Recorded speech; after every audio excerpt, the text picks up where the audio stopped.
c'est l'écœurant qui a eu l'idée de poser sa lasse de tapis roulant, là. Mais si je l'avais devant moi, j'y pèterais la gueule ensemble. Le petit, lui, il s'est tout de suite garroché dessus, puis il s'est mis à descendre en courant. Oh, vas-tu pas courir de même? Toi, si je te pogne, tu vas avoir affaire à moi. Arrête de courir, tu vas te tuer. Il s'est pas arrêté avant d'être rendu au milieu du tapis. Enfin, maman, aie pas peur, monte, y a pas de danger, puis c'est le fun. Le petit torfis. Mais c'était pas le petit qui s'en venait.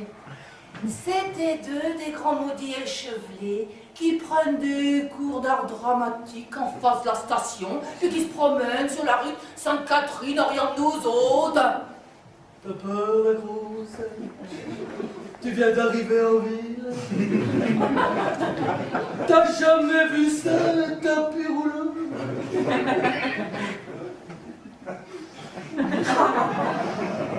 Les petits calvinistes. Les deux écurants s'en sont donnés à cœur joie. As-tu vu si elle est grosse, la grosse torche? Combien vous pesez, même chose? 2 tonnes sur votre corset? On lui dit que sa robe était prise dans la craque de ses fesses tout à l'heure, sur le tapis roulant?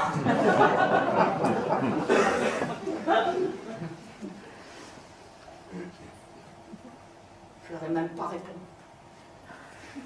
J'avais assez honte. J'ai sorti mon compact, puis mon rouge à lèvres. Le petit a commencé par rire, puis s'arrêtait d'un coup. Pourquoi qu'il te disait des affaires de même, hein? Parce que je suis grosse, tabarnak. Parce que je suis grosse. Mon rêve, ce serait de rester enfermée toute seule chez nous, devant la télévision, sans miroir nulle part dans la maison, puis de manger tant que je voudrais. Toutes les chips que je voudrais manger, toutes les peanuts que je voudrais manger, tous les Pepsi que je voudrais boire. Si tu continues, je vais fermer la télévision chez le docteur, puis tu pourras pas voir Patof. Il s'est fermé la gueule, bam! Marqué, je l'aurais pas fait, parce que je manquerais pas Patof pour tout leur temps. Je suis arrivée une des premières chez le docteur. Il y en avait juste 5 en avant de moi. Il y avait Madame Touchette, puis Mme Brouillette, qui était encore en train de lire un comique de monstre. Salut, Mme Cadieux. Venez vous assurer ici que je vous conte les dernières aventures de Frankenstein. Elle sait que je déteste ça, ces histoires-là. Puis elle fait toujours exprès pour me montrer le portrait d'un vampire ou d'un monstre. Elle trouve ça bien drôle. Plus il y a de sang, plus elle rit. Elle m'a déjà montré des images laides à donner mal au cœur à un cochon, verra. Oh. Il y a 2 religieuses qui ont fait leur apparition. C'est simple, je pense que je suis devenue bleu poudre. La Brouillette a plongé le nez dans son comique, la Lucille dans son tricot, la Gladue a sorti un Kleenex, puis moi, resté comme une belette en paille. Les 2 sœurs nous ont regardés comme si on avait la lèpre, puis sont allées s'installer dans le petit salon à côté, où personne de nous autres va jamais parce qu'il n'y a pas de télévision, puis qu'on ne peut pas rentrer à plus que 4 ou 5. Raymond va se marier. Elle s'en va. Je pensais jamais qu'elle trouvera un prétendant. Je veux dire, c'est ma fille, je l'aime bien, mais elle est laide. Elle a trouvé un gars aussi laid qu'elle pour la marier. Ils ont l'air heureux comme des enfants. Et que je te minouche par-ci, je te donne un petit bec sucré par-là. Excusez-moi, je voulais pas vous déranger avec ça. Alors la Gladue, elle était au bord des larmes. Oh, maman Brouillette, voyons, vous nous dérangez pas. Moi, le monsieur Blanchette en question, il m'énerve. Premièrement, moi, un homme qui vient voir un gynécologue. Une fois ou 2 par mois, je trouve ça louche. Je le trouve un peu trop fin, un peu trop poli, un peu trop propre, un peu trop souriant à mon goût, un peu trop tirac à t'épingle, c'est tout. Bon, j'irai pas jusqu'à dire que c'est une tapette. Ça, j'accepte. D'abord, le docteur lui dit que c'est pas vraiment de la graisse que je fais, hein, mais de la rétention d'eau. Avec une me donne des piqûres pour me faire pisser, puis des pilules pour me faire pisser, puis du coup je bois au moins 4 pintes d'eau par jour pour me faire pisser. Ça fait qu'une fois que j'ai fait tout ça, bah, je pisse sur un vrai temps, hein. Je bois 2 gorgées, j'ai envie. Je ris 2 secondes, j'ai envie. J'ai un peu froid aux pieds, j'ai envie. L'hiver, c'est effrayant, hein. Sitôt que j'ai mis le pied dehors, faut tout de suite que je rentre, hein.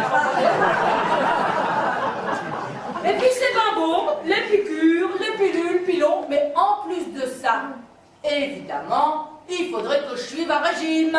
Il faudrait que je reste assis sur les toilettes toute la journée et que mon pit m'apporte une petite branche de céleri de temps en temps. Je suis un être humain, moi, avec, hein. Faut croire qu'il n'y a pas de bon Dieu pour les gros. Sur les entrefaites, une nouvelle est arrivée. Une qu'on n'avait jamais vue avant. Elle a pris le numéro 12, puis elle s'est assise dans la seule chaise qui restait. Elle était enceinte de 14 mois, je pense. J'avais jamais vu ça. Elle s'est tout de suite rendue compte qu'on la regardait avec des grands yeux. C'est effrayant, hein? Les docteurs n'ont jamais vu ça. Une maigre sèche comme moi, avec un si gros ventre. Mais il paraît que le petit est normal. Pour moi, j'ai des jumeaux ou des trios, puis ils veulent pas me le dire. Comment vous vous appelez donc, vous? Armande Tardif.